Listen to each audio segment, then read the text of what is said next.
دعا ایک عبادت ہے، دعا باعث رحمت ہے، دعا باعث برکت ہے، دعا باعث خیر ہے۔ دعا سے انسان کو وہ کچھ مل جاتا ہے اگر اللہ کی بارگاہ میں قبول ہو جائے کہ جب ڈاکٹروں نے ہاتھ اٹھا لیا اور معذرت کر دی کہ ہم کچھ نہیں کر سکتے، لا علاج ہے، گھر لے جائیں، چند دنوں کے مہمان ہیں،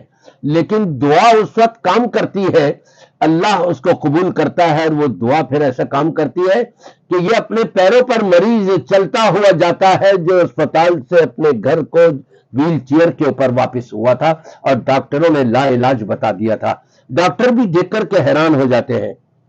اور نبی پاک صلی اللہ علیہ وسلم فرماتے ہیں ثلاث دعوات مستجابات،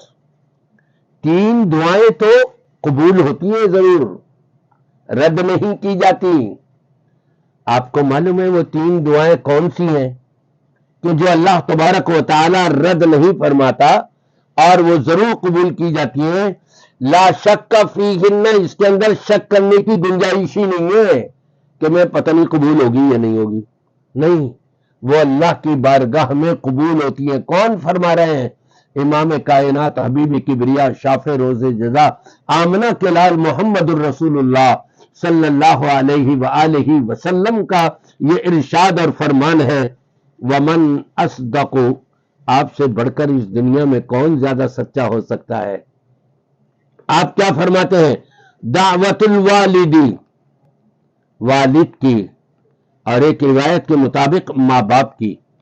دونوں کی، ماں کی بھی اور باپ کی بھی، اپنی اولاد کے حق میں والد کی دعا، ماں کی دعا اللہ تبارک و تعالی کی بارگاہ میں رائگاں نہیں جاتی، رد نہیں کی جاتی، وہ قبول کی جاتی ہے۔ اور یہ بھی یاد رکھیے کہ ماں باپ کی بد دعا بھی بڑی جلد قبول ہوتی ہے، اس لیے کبھی ماں باپ کو ستا کر انہیں تنگ کر کے ان کی بد دعا مت لیجئے گا، بلکہ ہمیشہ دعائیں لیتے رہیں، پوری زندگی پھلیں گے اور پھولیں گے انشاءاللہ تعالی۔ مسافر سفر پر جا رہا ہے، اس کو وہ سہولیات نہیں ہوتی جو مقیم ہونے کی حالت میں اپنے گھر میں، اپنے شہر میں ہوا کرتی ہیں، تو وہاں پر راستے میں جب اللہ سے دعا کرتا ہے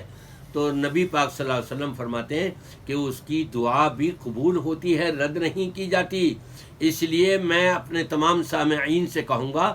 آپ کے والد صاحب، آپ کے بھائی، آپ کی بہن، آپ کے چچا تایا، آپ کے جاننے والے دوست و احباب جو بھی سفر پر جا رہے ہوں، ان سے اپنے لیے دعا کی ضرور درخواست کیا کیجیے گا کہ جس سفر کے حالت میں ہمارے لیے بھی دعا کیجیے گا۔ اور تیسرا نبی پاک صلی اللہ علیہ وسلم نے فرمایا وَدَعْوَةَ الْمَظْلُومِ، مظلوم کی دعا۔ یہ مظلوم کی دعا کیا ہے؟ بد دعا۔ جس پر ظلم ہوا ہے اور ظلم کرنے والے نے، جس نے بھی ظلم کیا ہے، اس کے حق میں مظلوم جو بد دعا کرے گا، اللہ تبارک و تعالی سے جو کہے گا اور مانگے گا، یقیناً وہ قبول ہوگی۔ اس لیے کہتے ہیں کہ مظلوم کی بد دعا سے اپنے آپ کو بچاؤ۔ کیسے بچاؤ گے؟ کسی کے اوپر ظلم ہی نہ کرو، استاد اپنے شاگردوں پر ظلم نہ کرے، جامعہ کے مدیر اپنے ماتحتوں کو پر ظلم نہ کریں، ہر ایک کا حق اپنی جگہ پر ادا کریں۔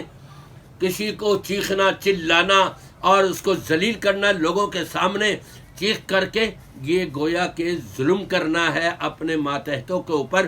اگر مدیر ہو کر کے بھی کوئی ایسا کر رہا ہے، نائب مدیر ہو کر کے ایسا کر رہا ہے، یا کوئی اسکول کا ٹیچر اپنے شاگردوں کے ساتھ ایسا کر رہا ہے، یا کالج اور یونیورسٹی کے پرنسپل وغیرہ،